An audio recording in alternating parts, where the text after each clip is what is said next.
மனிதனின் பயணத்தில் விதி வழி துயரத்தில் தோன்றிடும் காயங்கள் ஆறுமோ?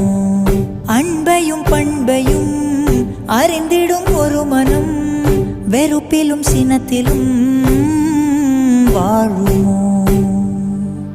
வெளிச்சத்தை தரும் என்ற ஏற்றிய தீபம் ஊர் முழுவதையும் எரித்து விட்டு தீயாயானது.